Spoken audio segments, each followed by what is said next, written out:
কোরআন শরীফ পড়তে দেবেন, একটু জোরে বলেন। তাহলে কোরআন পড়াটাও তো একটা আমল, আর আল্লাহ সেটা পড়তে দেবেন যারা কোরআনকে অতিরিক্ত মহব্বত করে। হাদিস শরীফে এসছে রাসূলের একজন সাহাবী একটা জায়গায় তাঁবু স্থাপন করেছেন। তিনি রাতের বেলা সেই তাঁবুতে শুয়েছেন। শুয়ে মাটিতে মাথা রেখে তিনি শুনছেন মাটির ভিতর থেকে সূরা মুলক তেলাওয়াতের আওয়াজ পাওয়া যাচ্ছে। সুবহানাল্লাহ। সূরা মুলক কোরআন শরীফের 29 পারার প্রথম সূরা, যাতে রয়েছে দুটো রুকু। তো এই সূরাটি তিনি শুনছেন, এমনকি তিনি বলছেন ক্বারাআ সুম্মা খাতামা, তেলাওয়াত করতে শুরু করেছেন এবং শেষ পর্যন্ত তিনি ওই সূরাটিকে পড়েছেন। সুবহানাল্লাহ। প্রিয় নবী সাল্লাল্লাহু আলাইহি ওয়াসাল্লাম যখন সকালবেলা সাহাবীর কাছ থেকে এই কথা শুনতে পেলেন, তিনি তখন বললেন ইয়াল মানিয়াতু ওয়াল মুনজিয়া। হুজুর বললেন এই সূরাটি কবরের আযাব প্রতিরোধকারী এবং কবরের মুর্দাকে নাজাত দাতা। আর একটু মন খুলে বলেন, তার মানে এই সূরা যিনি দৈনিক তেলাওয়াত করবেন তিনি কবরের আযাব থেকে নাজাত পাবেন এবং কবরের আযাব থেকে তাকে প্রতিরোধ করা হবে, রক্ষা করা হবে। সুবহানাল্লাহ। সম্মানিত ভাইরা, এ থেকে আমরা এই আমলটা শিখতে পারি। আমার যে সমস্ত ভাইরা মায়েরা কোরআন শরীফ পড়তে পারেন, তারা যদি প্রতিদিন এশার নামাজের পরে সূরা মুলক তেলাওয়াত করেন, তাহলে হাদিসের ঘোষণা অনুযায়ী এই সূরা তেলাওয়াতের বরকতে আল্লাহ পাক তাকে আযাবুল কবর থেকে নাজাত দান করবেন। এখন বক্তব্য হলো, এই যে মানুষটা কবরে সূরা মুলক তেলাওয়াত করলেন, তাহলে এটা তো একটা আমল। তাহলে তার আমল বন্ধ হলো কই? আমল তো চলছে। কোন মানুষ যদি পৃথিবীতে নামাজ পড়তে ভালোবাসেন, তো নামাজ পড়তে ভালোবাসেন, ফরজ ওয়াজিব সুন্নত গুলো তো যথাযথ আদায় করতে হয়, সেখানে তো কম বেশি করার কোনো সুযোগ নেই। কিন্তু অতিরিক্ত ভালোবাসার মানুষটা বেশি করে নফল নামাজ পড়তে পারে। তো যদি কোনো মানুষ ফরজ ওয়াজিব সুন্নত সহ অতিরিক্ত নফল নামাজ পড়ে, বিনিময়ে আল্লাহ পাক তাকে কবরেও নামাজ পড়তে দিতে পারেন। সুবহানাল্লাহ বলেন। কবরেও তাকে আল্লাহ নামাজ পড়তে দেবেন। এখন বলুন, আমরা কেউ নামাজ পড়ে নামাজের প্রতি অতিরিক্ত মহব্বত দেখাতে পারি, আবার কেউ কোরআন পড়ে কিংবা দৈনিক রাতের বেলা সূরা মুলক তেলাওয়াত করে আমরা কোরআনের প্রতি ভক্তি মহব্বতটা দেখাতে পারি। আল্লাহ পাক কবরে দয়া করলে আমাদেরকেও নামাজ কোরআন পড়তে দিতে পারেন, সেটা দয়ার উপরে নির্ভরশীল। কিন্তু ব্যাপারটা এই জায়গায় যে দুনিয়ায় আমল করলে সওয়াব বাড়ে, কিন্তু মরার পরে কবরে যদি আল্লাহ কোনো আমল করতে দেন, এই সওয়াবটা আমল নামায় বাড়বে না। এই হলো পার্থক্য। আবার বলছি, দুনিয়ায় আমল করলে সওয়াব বাড়ে, কিন্তু মরার পরে আল্লাহ কোনো আমল করতে দিলেও তাতে সওয়াব বাড়বে না। এই জন্যই রাসূলুল্লাহ বলেছেন ইজা মাতাল ইনসান, মানুষ যখন মারা যায়, ইনকাতা আনহু আমালুহু, তখন মানুষের আমল বন্ধ হয়ে যায়। এই আমল বন্ধ হওয়ার অর্থ হলো মানুষটা আমলের সওয়াব আর পায় না। তাহলে আমরা যারা জীবন্ত আছি, সওয়াব যদি আমাদের বাড়াতে হয় বৃদ্ধি করতে হয়, তাহলে এই বেঁচে থাকতে থাকতে সওয়াবের পরিমাণ বাড়িয়ে নেওয়ার চেষ্টা করতে হবে। মরার পরে আল্লাহ কিছু করতে দিলে সেটি হবে দুনিয়ার মহাব্বতের পুরস্কার, কিন্তু তাতে সওয়াব বাড়বে না বাবা। জি, তো এই প্রসঙ্গে আমি আপনাকে আরো দুটো একটা কথা বলি, একটু বুঝুন ভাই। আমরা একটা হাদিস শুনে থাকবো, বললে মনে পড়বে হয়তো, যে রাসূলুল্লাহ বলেছেন কালিমাতানি খাফিফাতানি আলাল লিসান। হুজুর বলেছেন দুটো কলমা জবানে পড়া সহজ, কালেমা দুটো জবানে পড়া সহজ। আর কি? ও হাবিবাতানি ইলার রহমান, কলমা দুটি আল্লাহর কাছে অত্যন্ত প্রিয়। পরে বলেছেন ও সাকিলাতানি ফিল মিজান, আর কলমা দুটি নেকির পাল্লা অত্যন্ত ভারী করে দেবে। সুবহানাল্লাহ। জি, সেই কলমা দুটি কি? একটি হলো সুবহানাল্লাহি ওয়া বিহামদিহি, অপরটি হলো সুবহানাল্লাহিল আযীম। এই যে দুটো কালমা, সুবহানাল্লাহি আমরা এমনি বলি, ওই সঙ্গে জুড়তে হবে ওয়া বিহামদিহি, আর একটা সুবহানাল্লাহিল আযীম। এই যে দুটো কালমা, দুটো বাক্য, আল্লাহ পাকের নবী বললেন এই দুটো বাক্যের বিনিময়ে বান্দার নেকির পাল্লা অনেক অনেক ভারী হয়ে যাবে। সুবহানাল্লাহ।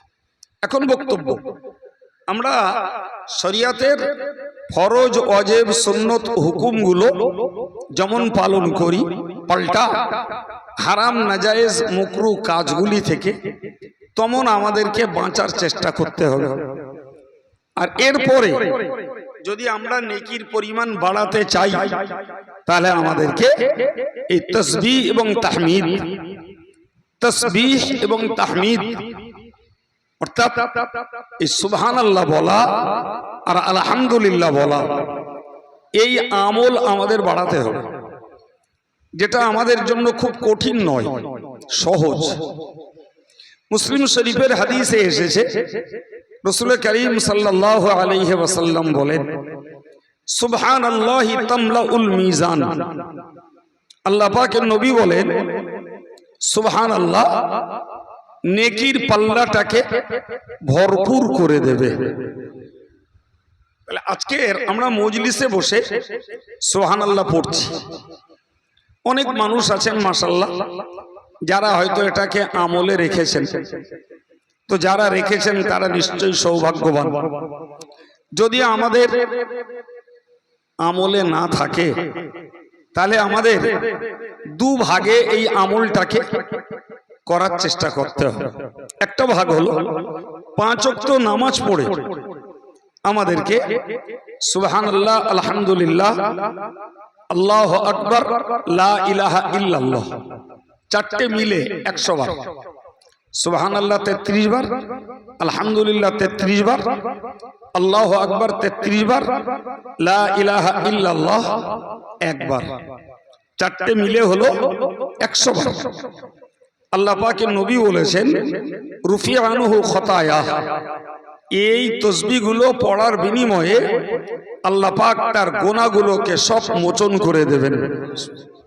ওয়ালাউ কানা মিসলু জাবাদিল বাহার, যদিও তার গুনার পরিমাণ হয় সমুদ্রের গেঁজার সমতুল্য। সুবহানাল্লাহ বলেন। সম্মানিত মুরব্বীরা, তো আমরা কারা এই আমলটাকে বজায় রেখেছি আমি জানি না। যারা রেখেছেন আমি আগেই বলেছি তারা খুশনসিব, তারা সৌভাগ্যবান। কিন্তু যদি আমলটা আমাদের অভ্যাসে না থাকে, তাহলে আজকের হুজুরের সবরে সানির মজলিসে বসে আমরা অন্তত দুনিয়াতে কিছু সঞ্চয় করার আইটেমে এটাকে যোগ করি, যে আমরা যে কোনো মূল্যেই যত ব্যস্ত থাকি, নামাজ শেষ করে আমরা সুবহানাল্লাহ, আলহামদুলিল্লাহ, আল্লাহু আকবার, লা ইলাহা ইল্লাল্লাহ চারটে মিলে 100 বার পড়ব। এটা আমাদের একটা ভাগ। আর একটা ভাগ হলো যে ভাই সকালে একবার বিকালে একবার দুবার করে, একে তরিকতের ভাষায় বলা হয় ৬ তসবিহ। তরিকতের ভাষায়, চিশতিয়া তরিকার ভাষায় বলা হয় যে ৬ তসবিহ।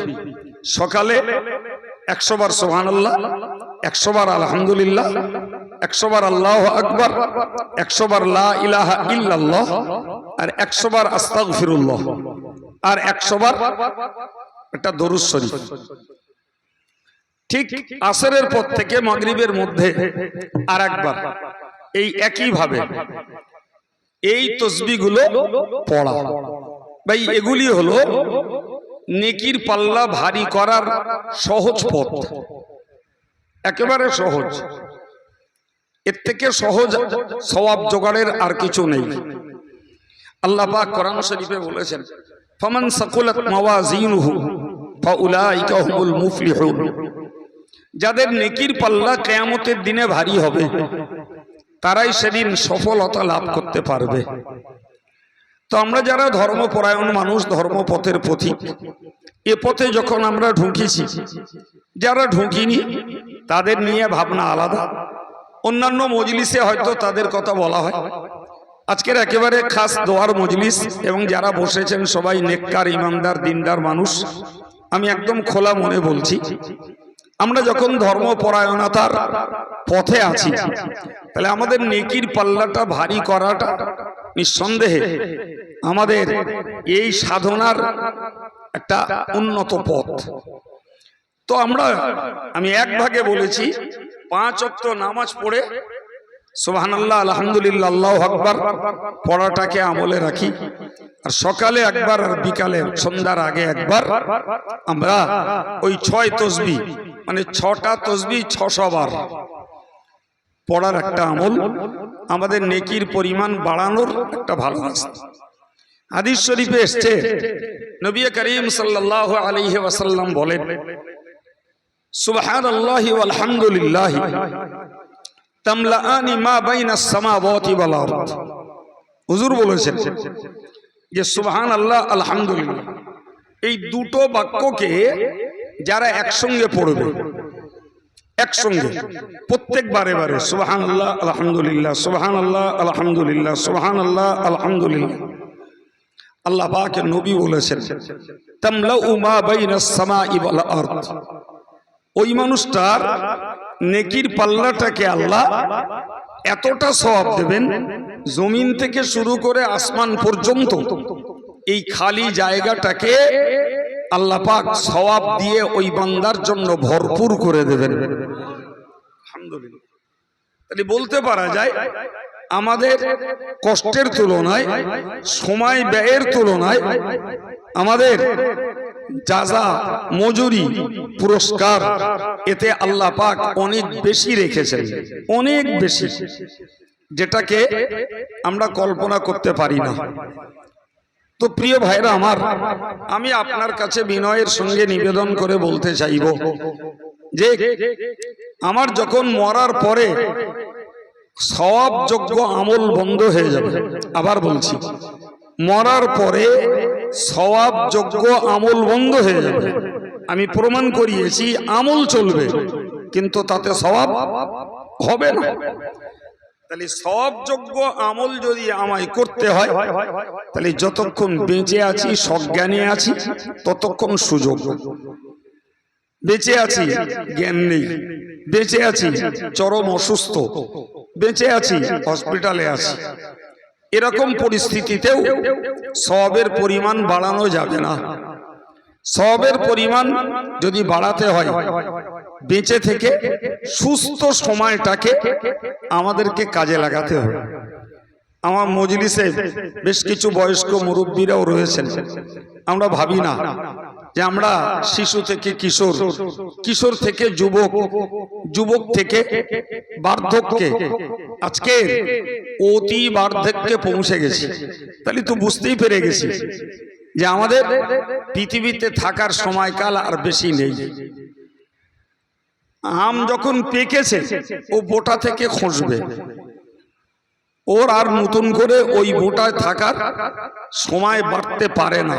এটা যখন বুঝি, তো আমাদের দাড়ি পেকেছে, চুল পেকেছে, তার মানে বুঝেই গেছি যে আমাদের এখন পড়ার পালা। তবে কতদিন পরে পড়বো সেটা আল্লাহ ছাড়া কেউ জানে না। অতএব এই পরিণত বয়সটাকে আমাদেরকে সহজে যতটা সওয়াব কুড়িয়ে নেওয়া যায়, এই চেষ্টার প্রতি আমাদের মনোযোগী হলে তাহলে আজকের এই সবরেসানির মাহফিলে বসাটা শুধু মৃতের জন্য উপকারের হবে না বাবা, আমাদের জন্য উপকারের হবে। আপনাকে কি বলবো ভাই, কোরআন শরীফে আল্লাহ বলেছেন নবী পাক সাল্লাল্লাহু আলাইহি ওয়াসাল্লামের ইন্তেকালের কিছুদিন পূর্বে মানে ধরুন হুজুর 63 বছর বয়সে ইন্তেকাল করেছেন। রাসূলের বয়স তখন 61 বছর। তখন মক্কা বিজয় হয়েছে। মদিনা থেকে রাসূলুল্লাহ 10,000 সাহাবীদেরকে নিয়ে মক্কাটাকে বিজয় করেছেন। এই ব্যাপারে মহান আল্লাহ কোরআনে বললেন, ইযা জাআ নাসরুল্লাহ, বললেন যখন আল্লাহর সাহায্য আসবে, অল ফাতহ, এবং আল্লাহর পক্ষ থেকে যখন বিজয় আসবে, অরাইতান নাস ইয়াদখুলুনা ফি দীনিল্লাহ, নবী তুমি দেখতে পাবে মানুষ দলে দলে আল্লাহর ধর্মের ভিতরে ঢুকছে। সুবহানাল্লাহ বল। দলে দলে মানুষ আল্লাহর দ্বীনের মধ্যে, আল্লাহর ধর্মের মধ্যে ঢুকছে। এইখানটা একটা কথা বুঝুন ভাই, রাসূলের বয়স তখন 61। তা ধরে নেন রাসূলুল্লাহ এর পূর্বে 21 বছর ধরে ইসলাম প্রচার করছিলেন। আর 21 বছরে ইসলাম প্রচার করতে যে কথার পৃষ্ঠে বলতে হয় রাসূলকে 21 হাল হতে হয়েছে। কিন্তু আমার রাসূলুল্লাহ আল্লাহর দেওয়া দায়িত্ব পালন করতে কখনো দুর্বলতা প্রকাশ করেননি, অলসতা প্রকাশ করেননি, কখনো কষ্ট প্রকাশ করেননি। কে রাসূলুল্লাহ আমাদের দেশীয় বাংলায় হাতা গাতা ছেড়ে দেননি। সুবহানাল্লাহ বলেন। যত কষ্ট হোক তারপরেও তিনি বহাল তবিয়াতে দ্বীন প্রচারের হাল ধরে রেখেছেন। তাহলে বলা যায় ওই 21 বছর ধরে যে মানুষগুলো ইসলাম কবুল করেছে বাবু, সেগুলো নবী পাকের অত্যন্ত মেহনতের ফল আল্লাহ দিয়েছেন, অত্যন্ত মেহনত। কিন্তু মক্কা যখন বিজয় হলো তখন আল্লাহ বললেন, নবী তোমাকে একটা কথা বলি, এবার আমি আল্লাহর জয়, আল্লাহর সাহায্য যখন আসবে তখন তুমি দেখবে তোমার মেহনত ছাড়া, তোমার সময় ব্যয় করা ছাড়া মানুষ দলে দলে ইসলামের ভিতরে ঢুকে পড়বে। তো যখন মানুষ দলে দলে ইসলামের ভিতরে ঢুকবে তখন তুমি তো একটু রিলিজ পাবে, একটু স্বস্তি পাবে, নাকি? যুক্তি তো তাই বলছে। তোমার খাটনি, দৌড়ে দৌড়ে ঘোরা, মানুষের কাছে কাছে ইসলাম নিয়ে যাওয়া, এটা তো তোমার জন্য অনেকটাই সহজ হয়ে যায়। ঠিক কিনা বলে? এই কথাটা ওই পর্যন্ত মনে রেখে একটা কথা বুঝুন তো, আমরা মুরব্বী যারা জোয়ানি কাল থেকে খেটে খেটে সংসার, ছেলে পিলে মানুষ করা, ঘর বাড়ি বাঁধা, যে এই কষ্ট করে করে এই পর্যন্ত এসে পৌঁছানো গেছে। এখন ধরুন আমাদের ছেলেপুলেগুলো স্বাবলম্বী হয়েছে, তারা নিজেরা রোজগার করতে শিখেছে, তারা নিজেরা বাড়ি ঘর বাঁধছে। তাহলে বলতে পারা যায় পূর্ব দিনের কষ্টের তুলনায় বর্তমান কালে মুরব্বীরা, জি নিছাক যদি কারো দুর্ভাগ্য হয় আলাদা কথা, তা না হলে আগের তুলনায় মুরব্বীগুলো একগাল স্বস্তির ভাত খেতে পাচ্ছে। এটা বলেন না, ঠিক বলেছি না ভুল? একদম ঠিক বলেছি। নিছাক যদি কারোর দুর্ভাগ্য হয়, ছেলেরা ভাত দেয় না, নিজেকে পরিণত বয়সে খাটতে হয়, ব্যবসা বাণিজ্য করতে হয়, সেটা হচ্ছে এক দুর্ভাগ্য। অনেক পরিবার এমন আছে, ছেলে পিলে বড় হওয়ার পরে নিজেরা একটা একটা করে আলাদা হতে হতে সেই দেখা গেছে শেষ পর্যন্ত বাপ আর মা এক সাইড হয়ে গেছে, নিজেরা আলাদা করে স্বাবলম্বী হয়ে নিজেরা দাঁড়িয়ে গেছে। এটা নিশ্চিত ওই পরিবারের অভিভাবক আব্বার জন্য দুর্ভাগ্য, মায়ের জন্য দুর্ভাগ্য। ঠিক কিনা বলেন? মানুষ ছেলেপিলে যে মানুষ করার পরে ভাবে যে পরিণত বয়সে অন্তত একগাল বসে খেতে পাবো, সেইটা যদি কারণ নসিবে না হয় তাহলে এটা দুর্ভাগ্য। সম্মানিত ভাইরা আমার, মনে রাখুন, ওই যে মুরব্বীগুলো যারা জীবনব্যাপী খেটে খুটে এসেছেন, এখন পরিণত বয়সে সংসার দাঁড়িয়ে গেছে, ছেলে পুলে স্বাবলম্বী হয়েছে, তাহলে বলতে পারা যায় আগের তুলনায় আমরাও খানিকটা রিলিজ পেয়েছি, একটু অবসর সময় আমরা পেয়েছি, এটাকেও অস্বীকার করা যাবে না। কত মানুষকে দেখি সকালবেলা ফজরের নামাজ পড়ে মস্তির সঙ্গে চার দোকানে বসে আছে, কি সন্ধ্যাবেলা বিকেলবেলা থেকে চার দোকানে বসে আছে। তার মানে কি কাজ কামের বোঝা কম আছে? কাজ কামের বোঝা বেশি থাকলে চার দোকানে বসে থাকার ফুরসত থাকতো না। ঠিক বলছি না ভুল বলছি? আল্লাহ আমার নবীকে বললেন, নবী 21 বছর ধরে দিন প্রচার করতে যেয়ে তুমি অক্লান্ত মেহনত করেছো, যখন মক্কা বিজয় হয়েছে তুমি একটু মুক্তি পেয়েছো, স্বস্তি পেয়েছো, দলে দলে লোক স্বেচ্ছায় ইসলামের ভিতরে ঢুকছে, অতএব তোমার এই অবসর পিরিয়ডে, স্বস্তির পিরিয়ডে তোমার জন্য আমার বক্তব্য কি বললেন? আমার আল্লাহ পাক নবীকে বলে দিলেন, ফাসাব্বিহ বিহামদি রাব্বিকা ওয়াস্তাগফিরুহু ইন্নাহু কানা তাওয়াবা। ওগো নবী, তুমি বেশি বেশি করে তোমার রবের তাসবিহ পড়ো। তাসবিহ কি? এই কথা বলেন, তাসবিহ কি? আমি তো জানি আপনারা ভালোই জানেন, তারপরেও যখন বলছেন না তাহলে বলে দিই, মনে উঠুক। তাসবিহ শব্দটাই হলো সুবহানাল্লাহ বলা। এই তাসবিহ মানে কি?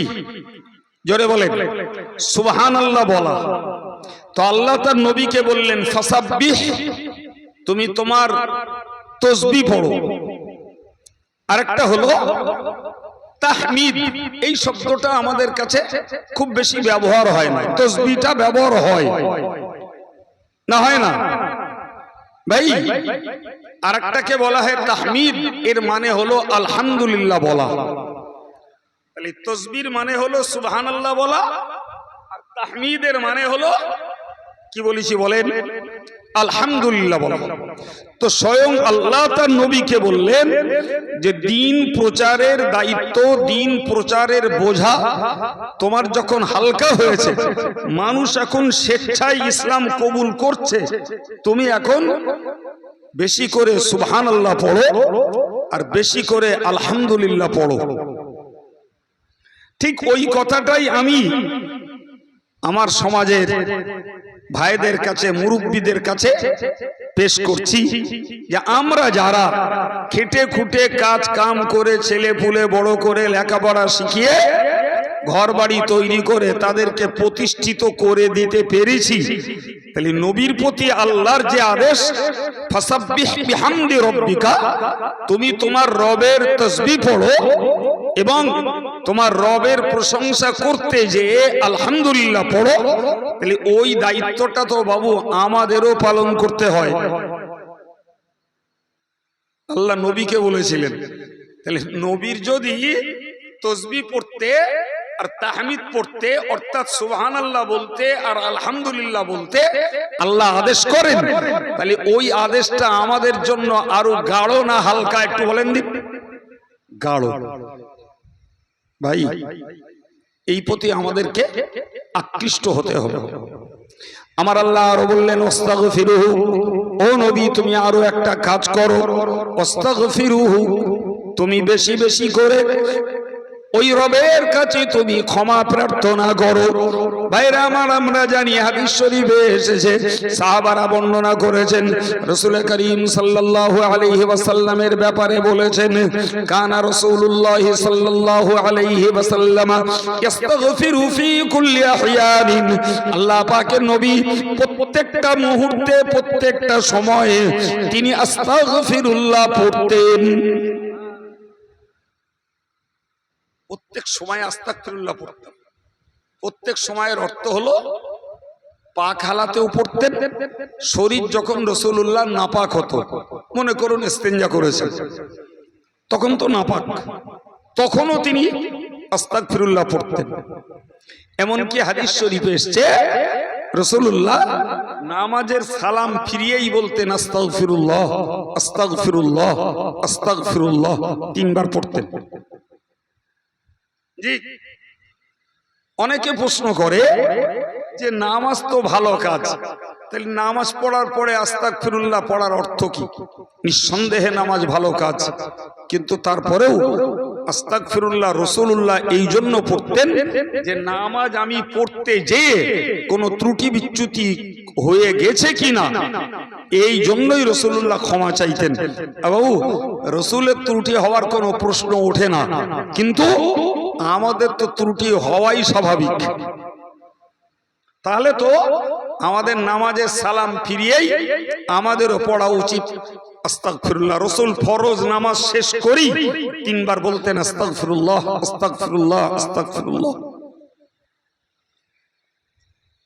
খোঁজ করে দেখুন, মনে করে দেখুন, আমরা যারা মুসল্লি বা আমরা যে সমস্ত মুসল্লিদের কাছাকাছি পাশাপাশি নামাজ পড়ি, অনেকের মধ্যে রাসূলের এই আমলটাও নাই যে নামাজ পড়ে রাসূলুল্লাহ আস্তাগফিরুল্লাহ পড়তেন, এই আমলটা সবার মধ্যে নেই। আল্লাহ নবীকে বললেন, এ নবী, মক্কা যখন বিজয় হয়ে গেছে, এখন তুমি একটু রিলিজ পেয়েছো, স্বস্তি পেয়েছো, তোমার ঝুঁকিটা একটু কমে গেছে, যেহেতু লোকে ইচ্ছা করে ইসলাম কবুল করছে, তুমি এখন তোমার কাজ হলো বেশি করে সুবহানাল্লাহ পড়ো, বেশি করে আলহামদুলিল্লাহ পড়ো, আর তুমি বেশি বেশি করে আস্তাগফিরুল্লাহ পড়ো। অথচ আমরা জানি নবীর সুবহানাল্লাহ আলহামদুলিল্লাহ পড়া শুধু নয়, বরং হার ওয়াক্ত নবী ইস্তেগফার পড়তেন, তারপরেও আল্লাহর নির্দেশ। সম্মানিত ভাইরা আমার, অন্য আয়াত পাকে আমার আল্লাহ বলেছেন, ফাইযা ফারাগতা ফানসাব ওয়া ইলা রাব্বিকা ফারগাব। মহান আল্লাহ নবীকে বললেন, ফাইযা ফারাগতা ফানসাব, ও নবী, তুমি দ্বীন প্রচারের গুরু দায়িত্ব থেকে যখন একটু অবসর পেয়েছো, তখন তুমি দ্বীনের উপরে আরো মজবুত হয়ে যাও, আরো প্রতিষ্ঠিত হয়ে যাও। ওয়া ইলা রাব্বিকা ফারগাব, আর বেশি বেশি করে তোমার রবের প্রতি তুমি আকৃষ্ট হও। সুবহানাল্লাহ। আমাদের আদাত যদি এরম হয়, বাবু, বয়স হয়েছে মানে বেশি করে গল্পের দিকে আকৃষ্ট হয়েছে, গল্পের ঝুড়ি খুলে দিয়ে বসতেছি চার দোকানে, মসজিদের চাতওয়ালে। জি, তাহলে আমরা হচ্ছি গল্পের প্রতি বেশি আকৃষ্ট। আর নবীকে আল্লাহ বললেন, ও ইলা রাব্বিকা ফারগাব, তোমার রবের প্রতি বেশি আকৃষ্ট হও। তো আমি যে কথা বলতে যে এই কথাগুলো আলোচনায় আনলাম, যে মরার পরে আমল বন্ধ হয়, মানে মরার পরে আল্লাহ যে কোনো বান্দাকে তার মুহাব্বতের আমলটাকে করতে দেবেন কবরে, কিন্তু তাতে সওয়াবের পরিমাণ বাড়বে না। তাহলে সওয়াবের পরিমাণ যদি বাড়াতে হয়, তাহলে যতক্ষণ সজ্ঞানে বেঁচে থাকবো, শুধু বেঁচে থাকলেও লাভ করা যাবে না, সজ্ঞানে বেঁচে থাকতে পারলে, আল্লাহ বাঁচিয়ে রাখলে, তাতেই আমরা সওয়াবের পরিমাণটাকে বাড়িয়ে নিতে পারি। বাকিটা আমাদের মনোবৃত্তি। আমি আব্দুল কাইয়ুম নীরব নিথর মজলিসে আপনাদেরকে কথাগুলো শেয়ার করছি, কে করেন আর কে ধরবেন পরে আমলগুলো, সেটা নিজস্ব ব্যাপার। তবে আপনাকে বুখারীর একটা হাদিস শোনাই। রাসূলুল্লাহ বলেছেন, নি'মাতানি মাগবুনুন ফীহিমা কাসীরুম মিনান নাস। আল্লাহ পাকের নবী বলেন, আল্লাহর পক্ষ থেকে দুনিয়ার মানুষকে দুটো নিয়ামত, দুটো অবদান দেওয়া হয়। আল্লাহর পক্ষ থেকে মানুষকে দুটো অবদান দেওয়া হয়, আর ওই দুটো নিয়ামতের ব্যাপারে, অবদানের ব্যাপারে মানুষ খুব ধোঁকা খায়। সহিহ বুখারীর হাদিস, কদ রাসূলুল্লাহ বলছেন, আল্লাহ মানুষকে দুটো নিয়ামত দিয়েছেন, আর মানুষ সেই দুটোতে খুব বেশি ধোঁকা খাচ্ছে। কি কি? নাম্বার 1, হুজুর বলেছেন আসিহাতু, একটি হলো মানুষের জীবনের সুস্থতা। মানুষের জীবনের কি বলেছি বলেন? সুস্থতা। এই যে আল্লাহ সুস্থ রাখেন আমাদের, এটি আল্লাহর বড় নিয়ামত। কম বেশি অস্বস্তি, অসুস্থতা আমাদের সব মানুষের কিছু না কিছু লেগে আছে বাবা। আমি কথা বলছি মানে আমিও যে ওভার 100% সুস্থ নিশ্চিত নয়, আমারও কিছু অস্বস্তি, অসুস্থতা আমারও সঙ্গে লেগে আছে, থাকবে। ইমানদার মুসলমানের কিছু রোগ পীড়ে লেগে থাকাও গোনা মাফির জন্য একটা ওসিলা। সুবহানাল্লাহ বলে ভাই, সুস্থতার কত মূল্য বুঝুন। আমি গতকালকে রাত 1:45 সময় গেলাম বদরতলা হসপিটালে একজন হাজী সাহেবকে দেখতে। হাজী সাহেব সন্ধ্যাবেলা অসুস্থ হয়েছে। বয়স কত? হার্ডলি 55-56 হবে, আমি আন্দাজে বলছি, তবে 60-এর বেশি হয়নি, এটুকু আমার বিশ্বাস। অল্প 2-4টে দাড়ি পেকেছে। তো বাড়ি থেকে ফোন করেছে আমার, এরম তার ছেলেটা, হুজুর আব্বা অসুস্থ, আপনাকে একটু দেখতে চাচ্ছিল। অনেক কথা, সংক্ষিপ্ত কথায় আল্লাহ, আচ্ছা ইনশাল্লাহ আমি যাবো খুব। পরে যখন রাত্রিতে আমি জলসা থেকে ফারেগ হয়েছি, অবসর পেলাম, ফোন করলাম, বলল রাত 10টার দিকে হসপিটালে নিয়ে চলে গেছে, অবস্থা খুব খারাপ। তো আমি ওই রাত্রিতে গেছি বদরতলায়, গিয়ে যারা গার্ডে থাকে তাদের সঙ্গে যোগাযোগ করে ওনার কাছে গেলাম।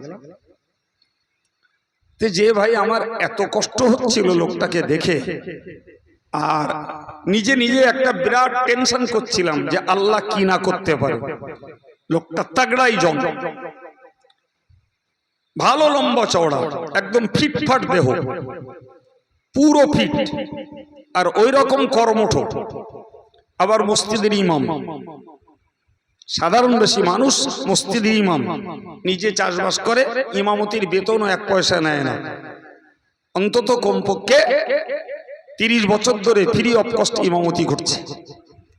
আল্লাহ তার নিজস্ব সম্পদও দিয়েছে, ইমামতির পয়সাও তার দরকার লাগে না। এবং লোকটা আমি অন্তত 20 বছর জানি, লোকটা খুব হকপন্থী লোক। যাই হোক, ওই লোকটাকে দেখতে গেলাম। দেখতে যেয়ে দেখছি লোকটার শ্বাসকষ্ট হচ্ছে, অক্সিজেন দেয়া আছে। ওই অবস্থায় আমার সঙ্গে কথা বললো, মোসাফা করলো, 2-একটা ওসিয়ত করলো। যাই হোক, এর সঙ্গে লোকটার কোমরের দোষ হয়েছে। কি কষ্ট! এদিকে দম নিতে পারছে না, ওদিকে নিজে বসতে পারছে না, দাঁড়াতে পারছে না, এই অবস্থা। তো আমাকে কাঁদছে আর বলছে, হুজুর নামাজ পড়া হচ্ছে না, কি করব?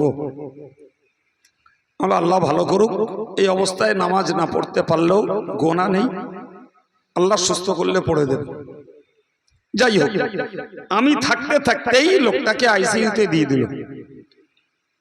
বললো বাইরে রাখলে ডাক্তারবাবুদের কথা আমরা ভরসা করতে পারছি না, আইসিইউতে দিয়ে দিল। সকালের দিকে খবর নিলাম, মানে দুপুরের আগে, বললো অনেকটা ভালো আছে। সন্ধ্যার পরে খবর নিচ্ছি, বলছে পরিস্থিতি খুব খারাপ, রাত কাটাবে কিনা সন্ধ্যা। আমার বলার উদ্দেশ্য এইটাই, এই যে চাঙ্গা লোক, কর্মঠ লোক, এবং লোকটা ভালো লোক, জি ইমাম সাহেব লোক, হাজী সাহেব লোক, নিজের ঘরের পাঁচিল আর মসজিদ একদম অ্যাটাচড, গায়ে গায়ে। ভাই আমার বলার উদ্দেশ্য, এই লোকটা আমলওয়ালা লোক, কিন্তু সেই লোকটা আল্লাহ যতক্ষণ হায়াতে রাখবেন, রেখেছেন, ওই লোকটার কিন্তু না নামাজ, না তাহাজ্জুদ, না জিকির, না তাসবিহ, না তেলাওয়াত, কোনো কিছু করার মতো পরিস্থিতি আর নেই। যদিও বেঁচে আছে, কিন্তু নিজে যেখানে ফ্রি নিঃশ্বাস নিতে পারছে না, 1 মিনিট অক্সিজেন খুলে দিলে দম আটকে যাচ্ছে, ছটফট করছে। ডাক্তারবাবুরা চেক করে আমার সামনে দেখলো। আপনি বলুন তো ওই অবস্থায় লোকটা কি আমল করবে?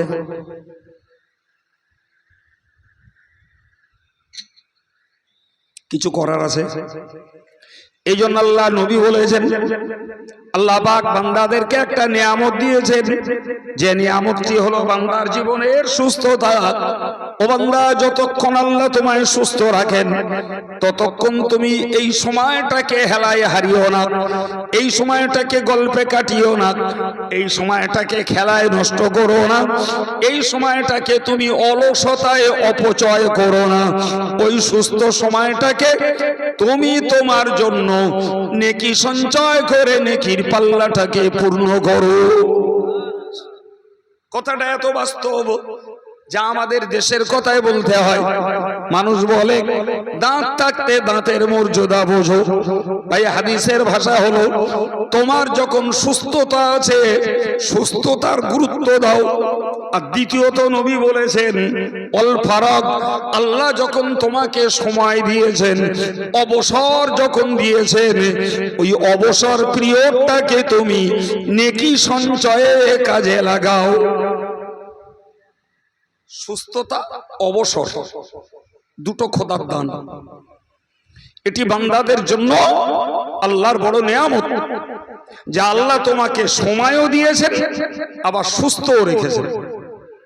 কেউ সুস্থ মানুষ, সময় নেই, এত পরিমাণ ভিন্ন ভিন্ন কাজে বিজড়িত।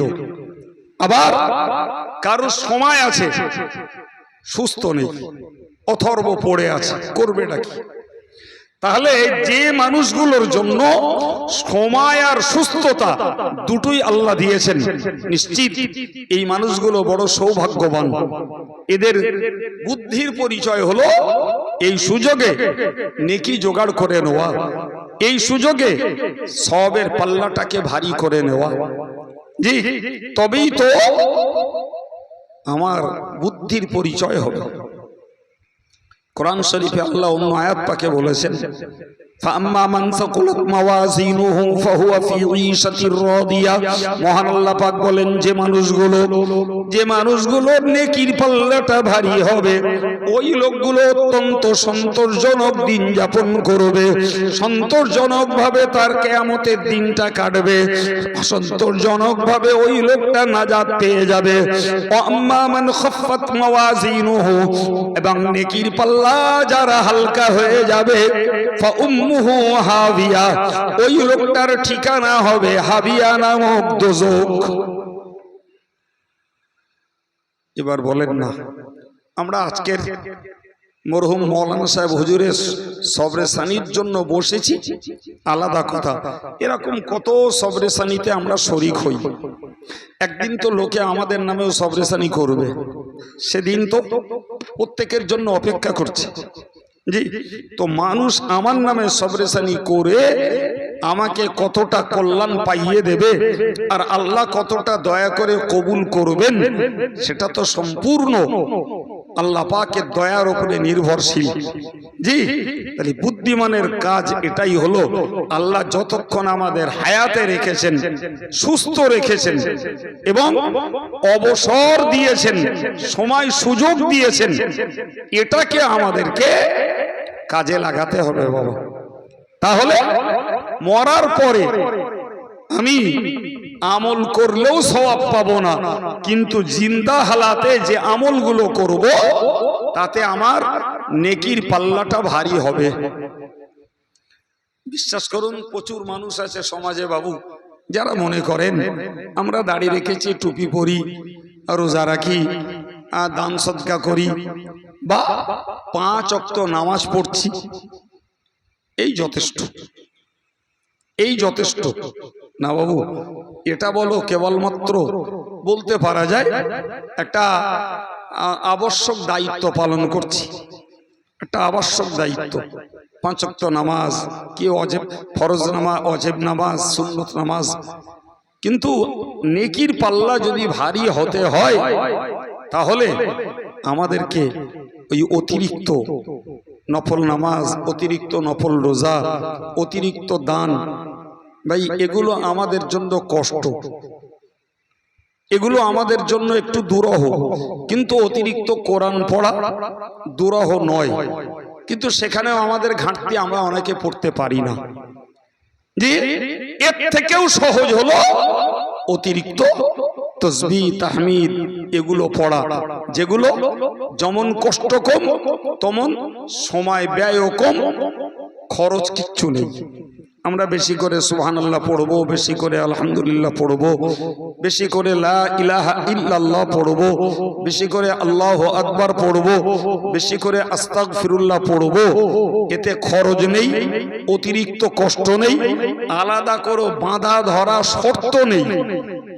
পাক নাপাকি খালি গায়ে পোশাক পরে মসজিদে আর বাড়িতে, রাস্তায় আর ট্রেন লাইনের ধারে বসে, যেখানে বসে পারি, যেখানে দাঁড়িয়ে পারি, আর যে অবস্থাতেই পারি, আমরা এই তসবিহগুলো পড়ে আমাদের আমলের পরিমাণ বাড়াতে পারি। তবেই মরার পরে আমল বন্ধ হবে, কিন্তু জীবন্ত হালাতে যেগুলো করে যাব এগুলোই আমাদের জন্য যথেষ্ট হবে আল্লাহ চাহে। ভাই শুধু শুধু নামাজ পড়ছি, দাড়ি রেখেছি, এই ভেবে আত্মতুষ্টি লাভ করলে পরিমাণ বাড়বে না, শুধু ডিউটিটা পালন হবে। সম্মানিত ভাইরা আমার, মনে রাখুন ওই হাদিসের 2 নম্বরে নবী পাক জানিয়েছেন, ও ইলমি ইউনতাফাউ বি, হুজুর বলেন, ও সাহাবীরা, ও গো উম্মতে মুসলিমা, তোমরা মনে রাখো, যদি তোমরা কবরে শুয়ে সওয়াব পেতে যদি চাও, 1 নম্বরে নবী বলেছেন সদকায়ে জারিয়া করে মরো। সদকায়ে জারিয়া কম বেশি আলহামদুলিল্লাহ আমরা করে থাকি।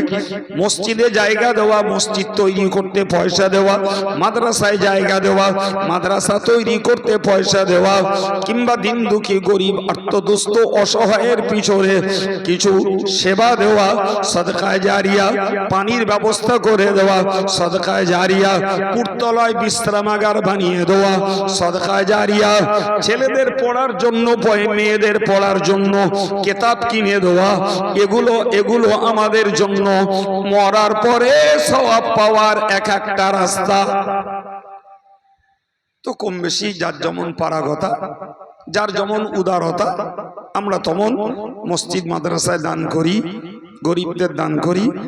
জি, তবে আজকের যুগে এই পানির ব্যবস্থা করে দিয়ে সওয়াব নেওয়ার এটা কমে গেছে। মানে সরকার এত পরিমাণ কল দিচ্ছে যে কোনো দাতা মানুষ তিনি একটা কল বসিয়ে দেবেন, এ আর মানুষের প্রয়োজন হচ্ছে না, প্রয়োজন হচ্ছে না। যাই হোক, তবুও সুযোগ আছে পানির ব্যবস্থা করে দেওয়া, তাতে মানুষ উজু করবে, গোসল করবে, পানি পান করবে। জি, এগুলো সব সদকায়ে জারিয়া। তো যাদের যতটুকু করা আছে তারা মারা যাবেন, মসজিদ চলবে, মাদ্রাসা চলবে, টিউবওয়েল চলবে, পুকুর কাটা আছে, মানুষ গোসল করবে। কি একটা রাস্তার ধারে বিশ্রামাগার বানিয়ে দিলাম, লোকে সেখানে বিশ্রাম করবে, কিন্তু 5টা কেতাব কিনে দিয়ে মারা গেলাম। 20 বছর 30 বছর ধরে কেতাবগুলো পড়ুয়ারা পড়বে, মরা লোকগুলো কবরে শুয়ে শুয়ে তার সওয়াব পেতে থাকবে। 2 নম্বরে নবী বলেছে যে তুমি কবরে শুয়ে যদি সওয়াব পেতে চাও তাহলে এই উপকারী জ্ঞান বিতরণ করো। শব্দটা হলো উপকারী জ্ঞান। জ্ঞান অনেক রকম আছে বাপ। জি, জ্ঞানের দ্বারায় ফিতনা বাঁধানো যায়, জ্ঞানের দ্বারায় লোকের গাল দেওয়া যায়, জ্ঞানের দ্বারায় ঝামেলা বাঁধিয়ে দেওয়া যায়, না যায় না? খুব যায়। জ্ঞানের দ্বারায় নাউজুবিল্লাহ লোকের গাল দেওয়া যায়। জি, জ্ঞানের দ্বারায় মানুষকে ক্ষতি করানো যায়, যায় না? খুব যায়। এই জন্য নবী বলেছেন এমন জ্ঞান বিতরণ করো যে জ্ঞানে উপকার হয়। আর এই জ্ঞান বিতরণ করার দুটো রাস্তা, একটি হলো মুখে বলা, যেমনটা ধরুন আমি বলছি, আমাদের বড় বড় বুজুর্গ আলেমেরা তারাও বলে গেছেন। আর একটা হলো জ্ঞানের কথা কেতাব আকারে লিখে রেখে মরা। সুবহানাল্লাহ বলেন। আমাদের ঘরের পাশেই তার প্রকৃষ্ট প্রমাণ বসিরহাট আল্লামা হুজুর, তিনি কেতাব লিখে আজকে কবরে। সেই কেতাব বাঙালি আলেমেরা পড়ছে, বাঙালি সাধারণ মানুষেরা পড়ছে, বাঙালি ছাত্র ছাত্রীরা পড়ছে। জি, তো এদের যত সওয়াব বসিরহাট আল্লামা হুজুরের আমল নামায় এই সওয়াব যথারীতি পৌঁছাচ্ছে। সুবহানাল্লাহ। মসজিদের ইমাম সাহেব মসজিদে কথা বললেন, তার কথা শুনে একটা ছেলে আগে শুধু জুমা পড়তো, পরে 5 ওয়াক্ত ধরেছে। জি, কিংবা তার ওয়াজ শুনে কেউ গান্ডা বাদ দিয়েছে, তার ওয়াজ শুনে কেউ সুদ্দা বাদ দিয়েছে, তার ওয়াজ শুনে কেউ বা লটারি কাটাটা বাদ দিয়েছে। এক কথায় বলতে পারা যাবে, যে উপকারী জ্ঞানের বিনিময়ে, যে উপকারী জ্ঞানের বিনিময়ে মানুষের নেক আমলের পরিমাণ বাড়ে আর পাপ আচরণ থেকে মানুষ বেঁচে আসে, এই জ্ঞান বিতরণ করে যারা মরবে কবরে শুয়ে তারা সওয়াব পেতে থাকবে। সম্মানিত ভাইরা, এ থেকে বলতে পারা যায় যে উপকার পেতে পারে ইমাম সাহেব, এই উপকার পেতে পারে একজন আল্লাহওয়ালা আলেম, এই উপকার পেতে পারে একজন সাংগঠনিক বক্তা, এই উপকার পেতে পারে একজন ভালো লেখক, এরা পেতে পারে। কিন্তু আমরা যারা আম মানুষ, আমাদের তো ওই জাতীয় কাজ নেই। আমরা ইমামতি করতে পারি না, ওয়াজ করতে পারি না, কিতাব পড়াতে পারি না, আমরা কিতাব লিখতে পারি না। তাহলে আমরা ভালো জ্ঞান বিতরণ করে কবরে শুয়ে সওয়াব পাবো, এই সুযোগ আমাদের কই? আমি আপনাদেরকে একেবারে আন্তরিকভাবে বলবো, আমাদেরও সুযোগ কম নেই বাবা। জি, আমরা এই ওয়াজের মজলিসগুলো থেকে যে ওয়াজ নসিহতগুলো শুনি, মসজিদের ইমাম সাহেবের কাছ থেকে যে জ্ঞানমূলক কথাগুলো শুনি, ওই জ্ঞানের কথাটা, ওই ওয়াজ নসিহতটা আমরা যদি আমার পরিবারে, আমার বন্ধু মহলে, আমার ব্যবসায়ী সাথী, কি আমার রাজনৈতিক সাথী, কি আমার একজন প্রতিবেশী, কি আমার পরিবারের বিবি বাচ্চা, এদের কাছেও আমি যদি ছড়াই, আর আমার কথা শুনে একটা বেনামাজি যদি নামাজি হয়, আমার কথা শুনে একজন পাপিষ্ট মানুষ যদি পাপটা ছেড়ে দেয়, বিশ্বাস করুন আপনিও কবরে শুয়ে যথারীতি ওই উপকারী জ্ঞান প্রচারের সওয়াব পেতে থাকবেন। এই জন্য জ্ঞানের কথা নিজেকে আমল করা যেমন দরকার, বন্ধু মহলে, পরিচিত মহলে, ঘনিষ্ঠ কাছের মানুষ যারা, তাদের কাছে বিতরণ করে দেওয়া বুদ্ধিমানের কাজ। ধরে নেওয়া যাবে আমি যার কাছে বিতরণ করলাম সে আমল করলই না, তারপরেও আপনি যে বিতরণ করেছেন এর বিনিময়েও সওয়াব পাবেন। সুতরাং উপকারী জ্ঞানের কথা প্রচার করে রাখলে এর বিনিময়ে কবরে শুয়ে সওয়াব পাওয়া যাবে। জি, আজকে যা স্মৃতির জন্য সবার সবরেসানি আমরা করতে বসেছি, ভাই এই মানুষটা আলেম ছিলেন, মাদ্রাসার শিক্ষক ছিলেন, ছাত্রদের কিতাব পড়িয়েছেন এবং খুব বেশি দৌড়ঝাঁপ না করলেও এলাকা জুড়ে অনেক ওয়াজ নসিহত করেছেন।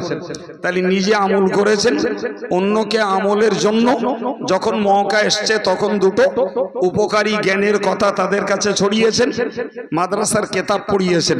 ভাই আজকে তিনি পরলোকগত, তার কথা শোনায় যারা আমলের প্রতি আকৃষ্ট হয়েছেন, তার কাছে কিতাব পড়ে যে ছাত্ররা আলেম তৈরি হয়েছে, ভাই তেরা আজকে যে সওয়াব জোগাড় করছে তার কমিশন হুজুরের কবরেও তার রুহে পৌঁছাবে ইনশাআল্লাহ।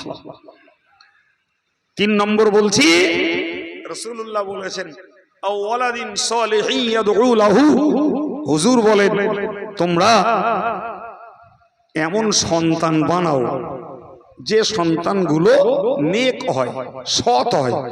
ছেলে হওয়াটা দরকার না, মেয়ে হলেও চলবে। ছেলে হোক চাই মেয়ে হোক তাদেরকে নেক বানাও, সৎ বানাও।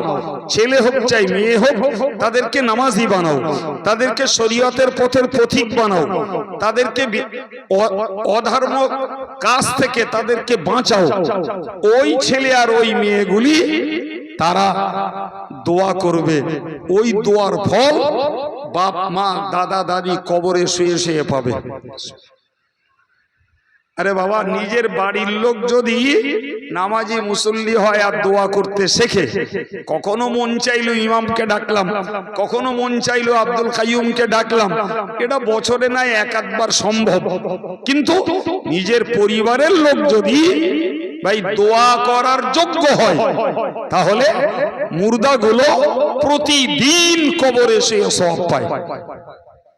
ঠিক কিনা বলো? তার জন্য প্যান্ডেল করতে হয় না, হুজুরের নজরানা জোগাড় করতে হয় না, তাবারুকের আয়োজন করতে হয় না। নিজের বেটা বেটি এরা যদি নামাজি মুসল্লি আল্লাহওয়ালা হয়, তারা কিছুক্ষণ কলেমা পড়ে, কিছুক্ষণ দোয়া দরুদ পড়ে হাত তুলে বলল, আল্লাহ আমার ভুল হলে তুমি মাফ করে দাও, এর সওয়াবটা আমার আব্বার রুহে বকশিশ করে দাও।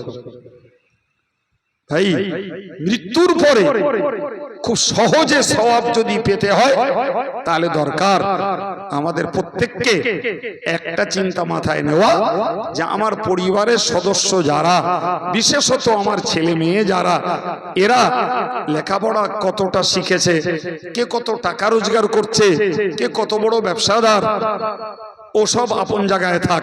কে কতটা ধার্মিক, কে কতটা আল্লাহওয়ালা, কে কতটা আল্লাহ ওয়ালি, কে কতটা নামাজি মুসল্লি, এই চিন্তাটা একটু আমাদের বেশি করে নিতে হবে। জি ভাই, এই যারা অন্তত শিশু ছেলে মানুষ, এদের ব্যাপারে যদি আমরা একটু সজাগ হই, তাহলে আশা করা যায় এদের যৌবন, এদের বার্ধক্য দিনের পথে টিকবে। আর যারা দেখেন না, ছোটবেলায় যে বাপ মারা তাদের বাচ্চাগুলোকে দিন শেখায়নি, কোরআন শেখায়নি, নামাজ কালাম শেখায়নি, পাক নাপাকি উজু গোসল শেখায়নি, হালাল হারাম শেখায়নি, দৈনিক জীবনের দোয়া কালামগুলো শিখবার সুযোগ করে দেয়নি, নবীর সুন্নতগুলো তাদের মাথায় ঢুকিয়ে দেয়নি, সেই ছেলেগুলোই আজকের যুবক। তাদের জীবন পুরো উদাও, পুরো উদম। সেই ছেলেগুলোই যুবক যাদের ভিতরে এই জাতীয় শিক্ষার বীজ পুঁতে দেওয়া হয়নি। তারা আজকের জ্ঞানী, সজাগ, সচেতন, নিজের টানে নিজেরা শিখেওনি। ফলে তাদের আমলের প্রতিও মনোবৃত্তি খুবই কম, খুবই কম। বাপ মরে গেলে ও ছেলে কাঁদবে, বাপ মরে গেলে বাপের অ্যাসেডের মালিক হবে, জি, কিন্তু বাপের কি করে উপকার হবে এ ভাবনার মতো যোগ্যতা ওই ছেলের ভিতরে বাপ তৈরি করে যায়নি। সুতরাং বাপের কপালেও জুটবে না। জি, 1.5 লাখ টাকা দিয়ে খানা দিচ্ছে, 1.5 লাখ টাকা।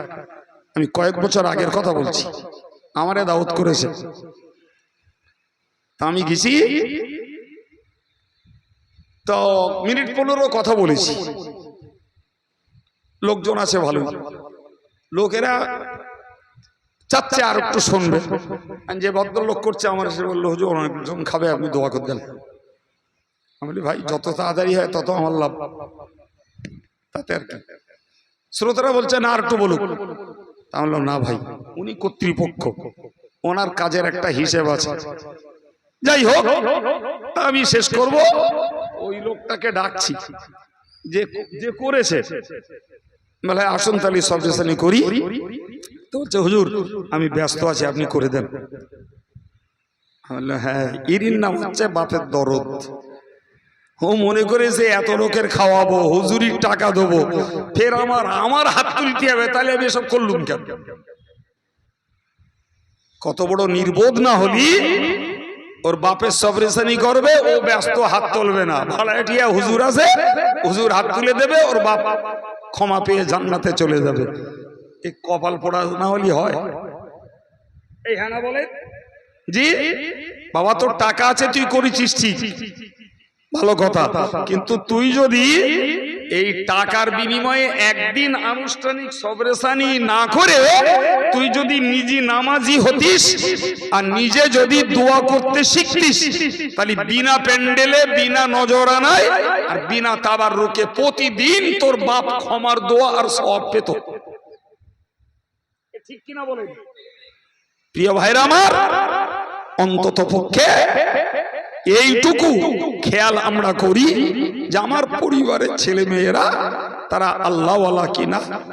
তাদেরকে বাবা বাছা করে বলা, দেখ বাবা, খাটাখাটনি কর, রোজগার কর, ব্যবসা কর, সব কর বাবা, নামাজ কালামটা পড় এবং দোয়া কালামগুলো শেখ, তাহলে আমি মরার পরে তোর দোয়া পাবো।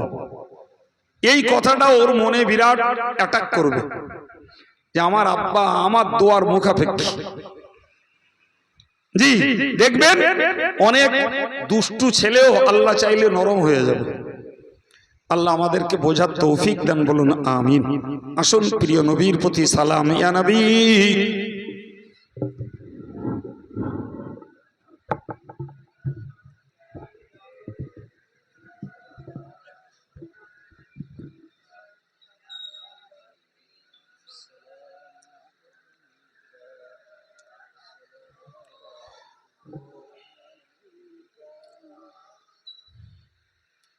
নবীদের সরদার সাজিয়া আসিলেন ধরায় নামিয়া, শোনালেন কোরআনের বাণী আমিনার নয়নমণি।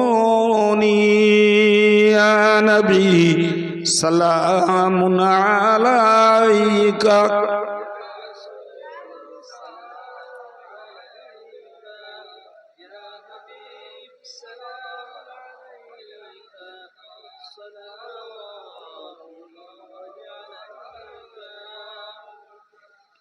আমরা যে নবীর দিওয়ানা